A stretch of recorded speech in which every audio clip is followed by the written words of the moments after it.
Bonjour Anaïs, merci de nous accueillir sur l'écocentre Pierre et Terre, donc dans le Gers, où vous avez une maison bioclimatique, une conception bioclimatique qui consomme peu d'énergie. Est-ce que tu peux nous faire une présentation du coup de l'association, du site et du lieu du coup? Ouais, donc l'association Pierre et Terre existe depuis 1997 et nous on est une association d'éducation à l'environnement, ce qui veut dire qu'on va essayer de sensibiliser aux pratiques alternatives dans la vie quotidienne. Donc ça peut être autant sur l'alimentation que sur le jardin, que sur l'habitat. Donc là aujourd'hui c'est un peu plus parler de l'habitat. Et c'est vrai que l'idée avec la construction de ce bâtiment, c'était de pouvoir être vitrine et montrer aujourd'hui comment on peut faire un bâtiment qui soit économe en énergie, fait avec des matériaux naturels et qui n'a pas coûté cher lui non plus à sa fabrication, on va dire. D'accord. Ouais, donc avant de penser à consommer, à produire sa propre énergie, c'est déjà, tu disais, de base, faire en sorte d'avoir un bâtiment qui consomme le moins possible, par l'isolation, par exemple, l'orientation, ou les avancées de toit pour le soleil d'été, etc. Ouais, exactement. C'est ça. Nous, on va essayer de porter attention plutôt à la conception. Alors en rénovation, on a déjà des éléments, mais qu'on peut valoriser. En tout cas, plutôt à la conception, aux matériaux qui vont être utilisés, à l'organisation des pièces, à leur niveau d'isolation, avant de penser effectivement production d'énergie. Parce que voilà, chaque élément mis à part, que ce soit des panneaux photovoltaïques, une éolienne, la récupération d'eau, etc., c'est des équipements qui vont coûter relativement cher et que nous, on préfère effectivement déjà travailler sur l'enveloppe en fait, du bâtiment et de l'habitation. Donc le bâtiment de l'écocentre qui est un bâtiment neuf par rapport aux autres qu'il y a sur le site qui ont été rénovés. Celui-là il est neuf, il date de 2010-2011 la construction et lui ce qu'on met en avant c'est que c'est un bâtiment qui va fonctionner sans chauffage et sans climatisation tout au long de l'année. D'accord. Donc vous ne consommez pas d'énergie et en plus ici vous en produisez, vous avez différents systèmes mis en place qui permettent de produire de l'énergie. Il y a une éolienne, il y a du chauffage solaire, vous avez quoi en fait qui produit de l'énergie ici Alors effectivement au niveau de l'électricité on a une éolienne et des panneaux photovoltaïques. Voilà, ça c'est deux petites installations mais qui vont permettre de produire de l'électricité.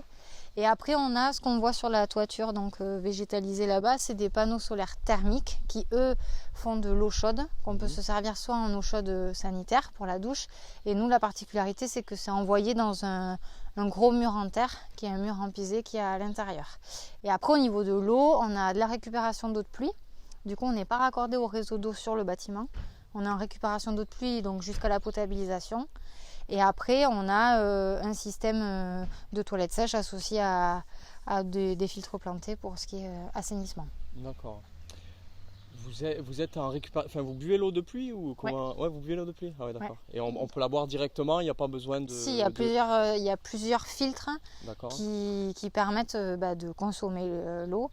Il y a une étape de filtre qui va être juste pour de l'eau à usage domestique, pour faire la vaisselle, la cuisine. Et après, il y a une autre étape de filtre pour ce qui va être de la consommation humaine. D'accord. Ouais. Ce qui est bien ici, c'est que c'est un site témoin qui est transposable. On peut le mettre en œuvre dans différents endroits, j'imagine en France par exemple. Après, il y aura sans doute des adaptations à faire en fonction du site. Ici, il y a plus de 10 000, vous avez 10 000 personnes que vous touchez sur l'année. Donc ça, vous touchez beaucoup de monde. Vous avez une renommée, on va dire, nationale. Vous avez des demandes aussi pour mettre en œuvre, par exemple, des systèmes de pédo-épuration, des systèmes de maisons. Vous construisez des maisons comme ça, vous sensibilisez sur des maisons comme ça? Alors nous, on ne construit pas, on n'est pas une entreprise.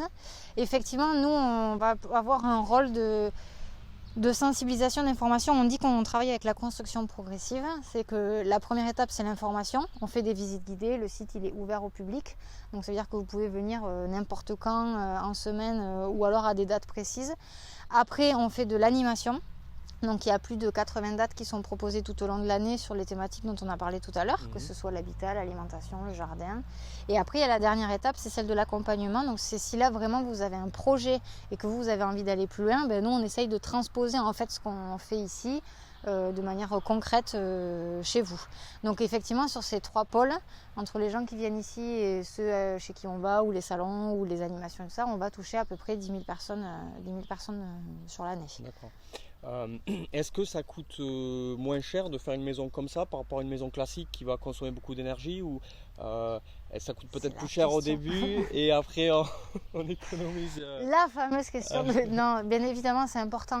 Déjà, il faut connaître un peu le coût de la construction conventionnelle pour pouvoir comparer. Donc, on va dire qu'en gros, à 1500 € TTC du mètre carré, moyenne jusqu'à 1008, on va dire. Ça, c'est moi la fourchette que je donne sur de la construction classique, on va dire. Nous, ici, c'est 1201 € TTC du mètre carré. Donc, on est moins cher que la construction conventionnelle, en sachant que tout a été fait par des artisans ici. Et c'est des matériaux locaux aussi pour la plupart. Ouais, bien évidemment. Ici, c'est construit en paille, en botte de paille porteuse. Donc la paille, elle vient de Marciac. Après, à l'intérieur, on a beaucoup de terre. Donc on a des enduits en terre, un mur en pisé, etc. Là, c'est essentiellement la terre des fondations, issue du terrassement, mais il y a aussi de la terre qui vient un peu d'ailleurs, notamment pour les enduits. Après, l'isolation en haut, c'est de la laine de mouton. Donc là, c'est pareil, c'est un produit qui vient de pas loin. Et voilà, donc le coût, on va dire qu'il peut être semblable, parce que c'était quand même il y a 10 ans la construction. Mais en tout cas, ce qu'il faut voir, c'est toutes les économies et le confort de vie qu'on gagne dans ce type de bâtiment par rapport à des bâtiments complètement étanches, où on va être obligé de renouveler l'air, où il va y avoir de l'humidité, etc. Ici, c'est... Il va falloir chauffer. Là, tu rentreras dedans tout à l'heure, mais tu vas voir qu'il y a quand même une impression de confort et de... Il y a une biorégulation thermique sur toute l'année. Quand il fait froid dehors l'hiver, dedans il fait bon. Et quand il fait chaud l'été, dedans il fait frais. Et ça c'est parce qu'on a la combinaison de deux paramètres. Il y a l'isolation et l'inertie. En fait, l'isolation, c'est tout ce qui va être les matériaux légers et tout ce qui va faire l'enveloppe en fait du bâtiment. Et l'inertie, c'est tous les matériaux lourds qu'on va retrouver dedans. Et tous ceux qui vivent dans des vieilles maisons en pierre ou en terre, ils savent que l'inertie, du coup, ça stocke les calories et qu'en été, il fait bon. Donc ça, c'est un peu la combinaison des deux ici. Alors qu'aujourd'hui, en neuf, on va parler beaucoup d'isolation. Et du coup, en été, on va avoir besoin de systèmes de rafraîchissement. Et pourquoi, si c'est un prix similaire, pourquoi on ne fait pas plus de maisons comme ça en fait? Qu'est-ce qui manque pour faire plus de maisons comme ça? C'est de la sensibilisation? Qu'est-ce qu'il faudrait en fait pour mettre plus en œuvre de ces types de maisons qui sont écologiques, qui sont passives? Je pense qu'il y a déjà beaucoup d'a priori. Enfin, les gens effectivement pensent que c'est pas pour eux, que c'est pas à leur portée ou que c'est trop cher. Donc on va essayer de démontrer le contraire. Et après, malgré tout, il n'y a pas encore... tout le monde n'est pas formé pour faire ça. C'est-à-dire on va prendre les professionnels du corps du bâtiment, que ce soit les architectes ou les artisans. Ils ne sont pas tous encore à fond là-dedans. Et des fois, c'est difficile de trouver tous les corps de métier qui vont, en tout cas d'eux-mêmes, accompagner les gens dans ces démarches-là. D'accord. Voilà. Et est-ce que au cours des 10 dernières années, on peut dire qu'il y a eu une évolution, qu'il y a plus de demandes de construction de maisons passives ou au contraire, il y a de moins en moins de demandes? Qu'est-ce que vous ressentez là-dessus? C'est vrai que nous, on travaille essentiellement sur de la rénovation, parce que je pense que le potentiel ici, il est sur la rénovation. Il y a beaucoup de bâtiments qui sont peu performants ou pas habités, tout ça. Après, quand même, depuis quelques années, on va dire depuis 2-3 ans, la construction neuve, elle repart un peu au niveau économique. Donc du coup, c'est vrai qu'il y a de plus en plus de monde qui vient pour faire des maisons neuves de ce type-là, bioclimatique, on va dire. Mais oui, la demande, elle a clairement augmenté parce que nous, on voit qu'il y a de plus en plus de gens qui s'intéressent au sujet. Je pense qu'on en parle de plus en plus autour de nous, que ce soit par l'alimentation, mais du coup, les gens arrivent aussi au niveau de l'habitat. Donc oui, je pense que c'est dans l'air du temps et ça, tant mieux. Super. Alors cette façade, elle a été étudiée, il y a différents éléments qui permettent d'interagir avec la lumière du soleil par exemple, pour permettre de gagner de la chaleur, de perdre moins de chaleur aussi en hiver. Comment ça se passe? Tout à fait. Donc effectivement, si on arrive à ne pas consommer en tout cas de chauffage en hiver et à être assez frais l'été, on a dit c'est par l'isolation et l'inertie, mais c'est vrai que la conception du bâtiment elle est importante. Donc ça veut dire que là, on a un bâtiment qui est de forme assez compacte, qui est rectangulaire. Et la face qu'on voit ici, c'est celle qui est orientée au sud. Donc ça veut dire qu'elle va vraiment bénéficier des apports solaires gratuits. En hiver, quand le soleil est bas, il va vraiment rentrer dans le bâtiment et permettre de chauffer le bâtiment. Après, ce qu'on ne voit pas, c'est qu'il y a des volets sur toutes les menuiseries. Donc ça veut dire qu'en hiver, par rapport à ce que tu disais, on va fermer les volets pour essayer de conserver au maximum la chaleur à l'intérieur du bâtiment. Et au contraire pour l'été, donc en ce moment, il y a les protections solaires, donc ça veut dire l'avancée de toit au niveau de l'étage et la casquette végétale au niveau du rez-de-chaussée qui vont permettre de faire une barrière et d'éviter qu'il y ait trop de surchauffe dans le bâtiment et que le soleil vienne cogner sur le vitrage. Donc parce que l'été, le soleil est plus haut, l'inclinaison du soleil est différente entre l'été et l'hiver, donc là en fonction de l'inclinaison haute du soleil, vous avez l'avancée de le toit et la vigne qui est caduque, donc l'hiver elle perd les feuilles et au contraire elle permet à la luminosité et au soleil de rentrer, au rayon du soleil de rentrer. C'est que des choses en fait, je vais dire basiques, c'est que des choses qu'on ne fait que réinterpréter, qui se faisaient de manière ancestrale dans pas mal de bâtiments, même si on n'était pas autant ouvert au sud. Le fait d'avoir de la végétation, de la vigne, des volets, c'est des choses qu'on fait depuis des générations et des générations, et juste qu'on essaye nous de remettre un peu au goût du jour. Ouais, par l'observation de la nature, réfléchir son implantation, son installation pour consommer le moins d'énergie possible, comme vous le faites là. Là, on est face au panneau thermique. Quelle en est l'utilité? Comment ça fonctionne brièvement ici? Alors ça, vraiment, dans nos régions, en tout cas, c'est quelque chose qu'on peut conseiller vivement parce qu'on a quand même du soleil tout le temps, même en hiver. Donc ça, les panneaux thermiques, eux, ils vont servir à la production d'eau chaude sanitaire. Donc il peut être soit pour ce qui va être douche, etc., soit combiné à certains systèmes de chauffage. Donc on voit que par rapport à des panneaux photovoltaïques qui sont sur la toiture, eux ils ont une inclinaison plus forte parce que justement en hiver, pour que le soleil qui est plus bas puisse bien cogner dessus, il faut qu'il soit plus incliné. Donc là ils sont à 62 degrés en façade orientée au sud. Et donc toute l'eau qui est produite, nous, elle est accumulée dans un mur à l'intérieur là qui est un mur en pisé. Le mur en pisé, c'est un mur de masse en fait, c'est un mur très lourd qui fait plus de 20 tonnes, et donc en fait l'eau va circuler dans des serpentins dans ce mur là et ça va permettre d'avoir un accumulateur à pas cher de plus de 20 tonnes d'eau chaude en fait, et ce qui va nous permettre de réguler la température sur l'hiver plutôt. D'accord. Et le pisé, c'est quoi comme matériau Le pisé, c'est de la terre crue. C'est de la terre crue. Donc en fait, traditionnellement, il montait un coffrage assez large. Là, c'est 60 cm, il y a différentes épaisseurs. Et on va compacter en fait différentes couches successives de terre crue. Donc la terre, elle est relativement sèche, elle est avec tous les cailloux. Et on fait des lits, on va dire d'une dizaine de centimètres successifs. Et quand on décoffre, on a un mur bien costaud. Voilà. Cool. En fait, il y a vraiment plein de trucs ici. On a même la toiture végétalisée qui vous sert de support aussi, du coup, de présentation, d'explication sur les services rendus par ce système en fait. Pourquoi vous avez une toiture végétalisée ici, entre autres? Pour montrer, c'est vrai qu'on a essayé de montrer plein de techniques parce que c'est quelque chose que les gens s'interrogent souvent sur l'utilité d'avoir une toiture végétalisée et aussi sur le coût. C'est vrai que nous ici, elle a été faite à moindre frais, juste en mettant, on va dire, une membrane d'étanchéité entre deux géotextiles avec de la terre végétale dessus. Mais c'est surtout pour montrer ce que ça peut donner en termes esthétiques, d'intégration au niveau de l'entretien où finalement on a assez peu d'entretien nous dessus. Et pour la protection thermique que ça va procurer aussi aux espaces qui vont être dessous. Parce que c'est vrai que là c'est un espace couvert, abrité, qui est relativement agréable en été, de par sa situation à l'est, mais aussi dû à la toiture terrasse végétalisée qu'il y a dessus. Ouais, ça s'utilise de plus en plus en ville, sur les toitures, ils mettent ça sur les toitures plates, donc pour récupérer un peu la biodiversité qu'ils ont perdue au sol, pour éviter de surcharger le réseau d'eau aussi quand il pleut, pour éviter de surcharger le réseau d'eau. Et ça draine un peu. Ça permet de récupérer l'eau aussi, ça limite les îlots de chaleur urbains. La ville quand elle surchauffe l'été, grâce à ça on va tempérer un peu la ville, c'est intéressant. Il y a même certains immeubles, ils mettent des potagers aussi sur les toits. Bon là au niveau technique, il y a des couches à bien respecter pour ne pas créer de problématiques sur la structure ou d'accidents tout simplement. Mais voilà, c'est multi-service aussi, effectivement, la toiture végétalisée, au top. Alors les toilettes sèches, c'est indispensable de ce que j'ai cru comprendre dans le système que vous proposez. Ouais, tout à fait. L'idée, c'est vraiment d'essayer de réduire au maximum la pollution à la source. Et pour réduire la pollution qui va dans l'eau, en fait, le top du top, c'est d'enlever les matières fécales de la voie aquatique. Donc, effectivement, de passer plutôt par des voies sèches.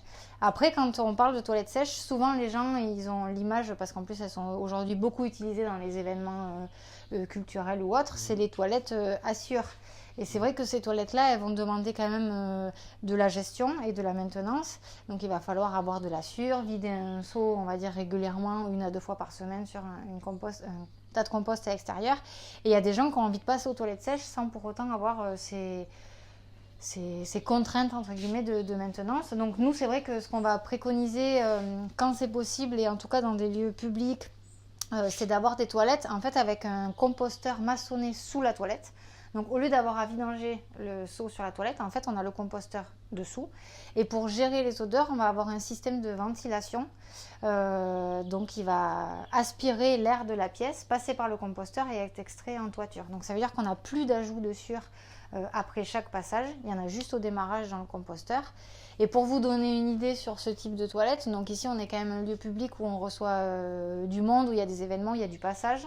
Ça va faire 10 ans que les toilettes y sont en place. On a 3 toilettes reliées sur 3 composteurs et on ne les a jamais vidées. Donc voilà, il y a une manutention qui se fait au niveau du compost derrière, là, dans les composteurs, mais on n'a jamais extrait de matière à l'extérieur. 10 ans de caca, là, du coup. Faut pas le dire comme ça. Il y a effectivement du compost, parce qu'au bout d'1 an et demi, c'est du terreau qu'on peut déjà réutiliser au jardin. Donc il y a effectivement 10 ans de compost derrière. D'accord. Et vous allez en faire quoi à terme de ce compost? Parce qu'un jour, il faudra vider quand même Alors, si effectivement un jour il faut vider, c'est du compost dont on peut se servir n'importe où. Hein. Ouais, au potager, je crois qu'il faut attendre 2 ans au moins avant de l'utiliser au potager pour une hygiénisation. Les problèmes pathogènes. Après, ici, on n'a pas spécialement de potager, donc si on le valorise, ça sera plutôt sur les petits fruitiers, les fleurs, les arbres qu'il y a ici. Mais voilà, l'idée c'est de montrer aux gens qu'on ne va pas avoir de la gestion fréquente, même sur des toilettes sèches un peu contemporaines. Alors, et là, les pipi rooms, comment ça se passe pour... Il n'y a pas d'eau non plus non. Et ça va où Alors ça, c'est des urinoirs secs aussi. Ouais. Ce qui veut dire que les urines, elles sont collectées vers une cuve à urine. Donc on va les stocker pour, pareil, les utiliser comme engrais. En les rediluant avec de l'eau par exemple derrière, et pour que l'urine elle s'évacue et qu'il n'y ait pas de remontée d'odeur liée à l'ammoniac. En fait sur les urinoirs secs il y a des siphons à membrane qui en fait vont se dilater au passage de l'urine et vont se refermer derrière, donc ça empêche les remontées d'odeur.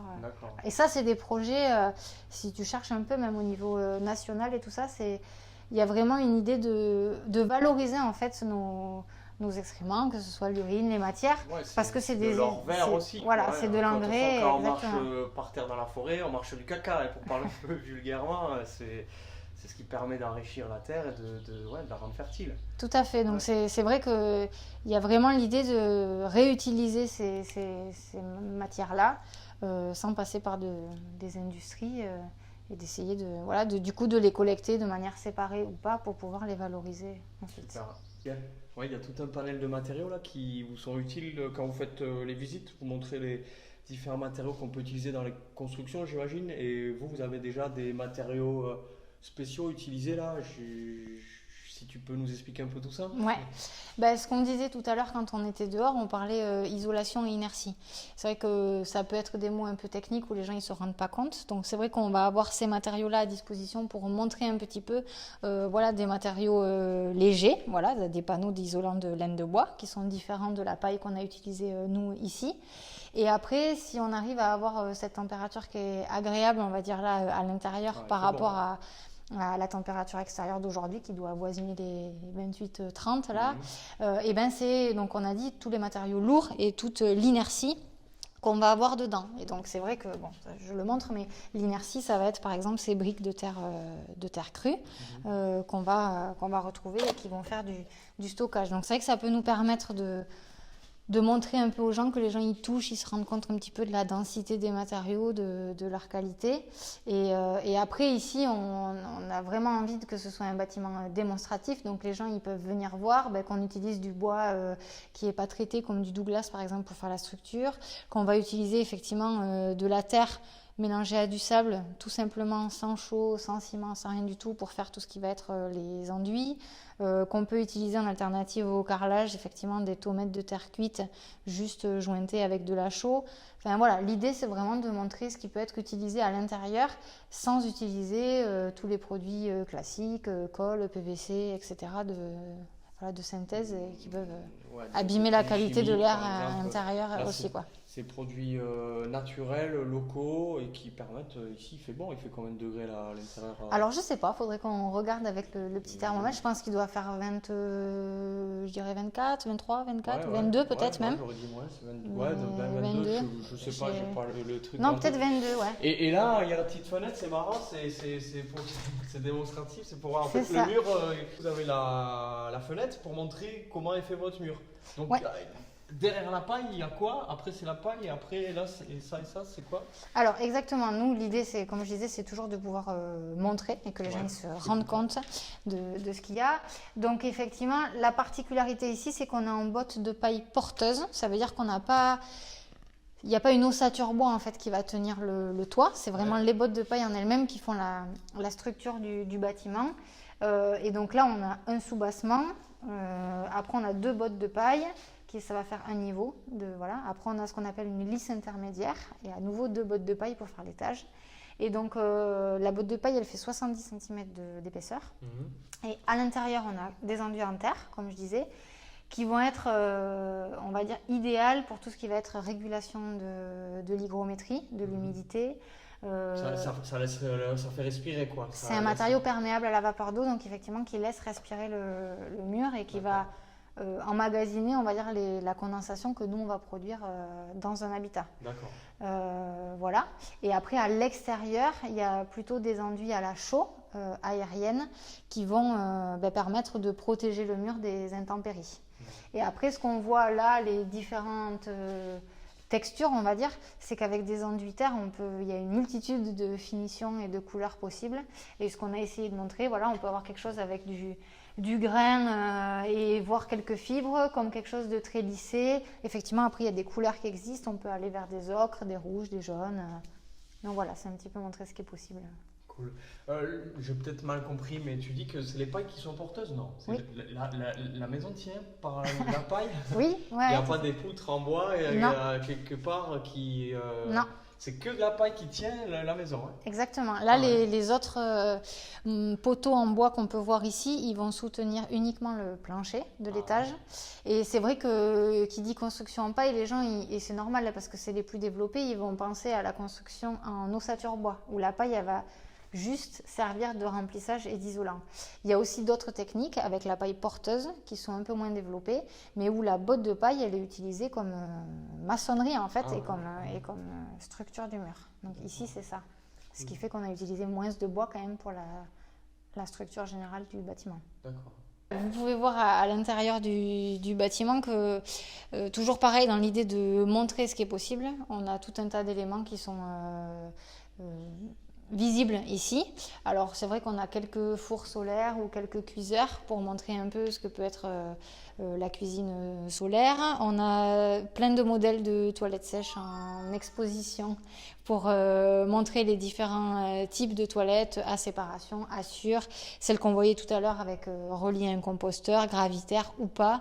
Donc voilà, tout ça c'est des choses pour que les gens ils se rendent compte un petit peu. On a une librairie un peu spécialisée avec plein d'ouvrages sur le jardin, les économies d'énergie, les enduits, la cuisine, etc. On a une petite partie éco-boutique où on va avoir quelques produits disponibles, du savon noir, du bicarbonate. Voilà. Tout est en lien en fait avec les différentes animations qu'on peut faire tout au cours de l'année pour que les gens ils puissent, une fois qu'ils ont participé à une animation, trouver...